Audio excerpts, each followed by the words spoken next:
जय हिंद दोस्तों। एक बार आपका मेरे फिर से यूट्यूब चैनल पर हार्दिक स्वागत है। दोस्तों, मैं आज आपको भारतीय संविधान की विशेषताओं के बारे में बताता हूँ।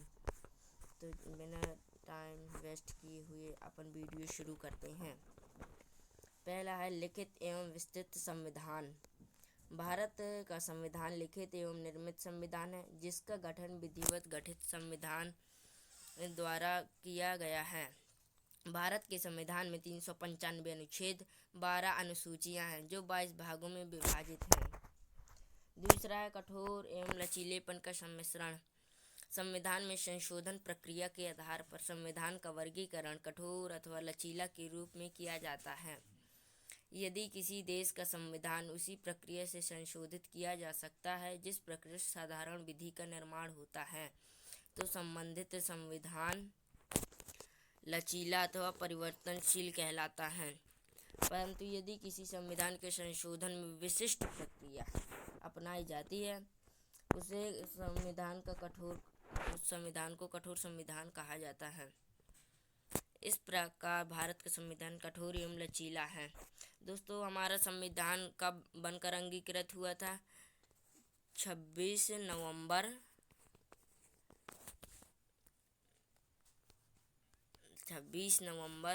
1949 को हमारा संविधान बनकर अंगीकृत हुआ, मतलब बनकर तैयार हुआ था।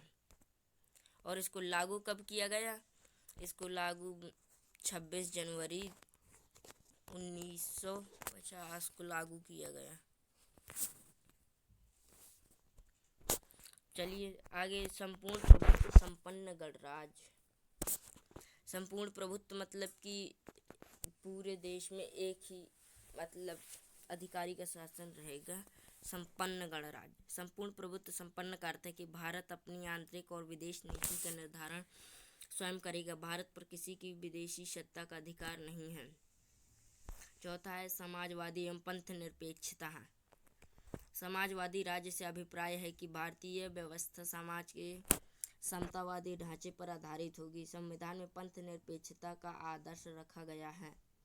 पंथ निरपेक्षता, इसका अर्थ यह है कि राज्य सभी पंथों को समान रूप से सम्मान करेगा। प्रत्येक व्यक्ति को अपने पंथ के अनुसार धर्म, उपासना आदि की पूर्ण स्वतंत्रता है। संसदीय शासन प्रणाली। भारत में संसदीय शासन प्रणाली की स्थापना की गई है। इस प्रणाली में कार्यपालिका की वास्तविक शक्तियाँ मंत्रिपरिषद में निहित होती हैं। इसमें जो कार्यपालिका होती है, इनकी शक्तियाँ मंत्रिपरिषद में निहित होती हैं तथा राष्ट्रपति नाम मात्र का शासक होता है। लोकसभा में सरकार के विरुद्ध अविश्वास पारित होने पर मंत्रिपरिषद को त्याग देना होता है। छठवां है संघात्मक शासन व्यवस्था। भारतीय संविधान के प्रथम अनुच्छेद के अनुसार भारत राज्यों का संघ है।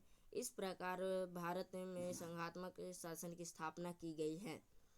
संविधान ने शासन की शक्ति को एक स्थान पर केंद्रित न कर केंद्र और राज्य सरकारों में विभाजित किया है। और दोस्तों, अभी तक हमारे चैनल को अभी आपने सब्सक्राइब नहीं किया है तो सब्सक्राइब कर लें और बेल आइकन भी प्रेस कर दें, जिससे हम नेक्स्ट जो भी वीडियो डालेंगे उसकी नोटिफिकेशन आप तक तुरंत पहुंच जाएगी।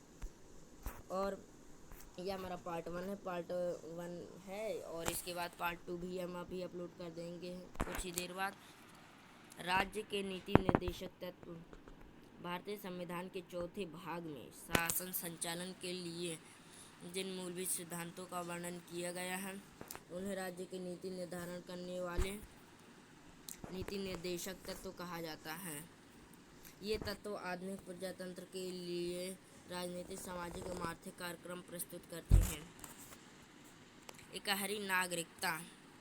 इकहरी नागरिकता। भारतीय संविधान में इकहरी नागरिकता को अपनाया गया है, अर्थात प्रत्येक व्यक्ति भारत का नागरिक है, चाहे वह किसी भी स्थान पर निवास करता हो।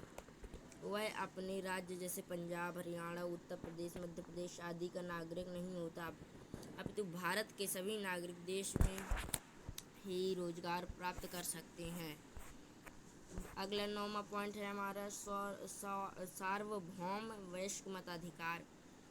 संविधान द्वारा भारतीय नागरिकों के सार्वभौम वयस्क मताधिकार प्रदान किया गया है। वयस्क मताधिकार का मतलब है कि प्रत्येक नागरिक को एक निश्चित आयु पर वोट देने का अधिकार है।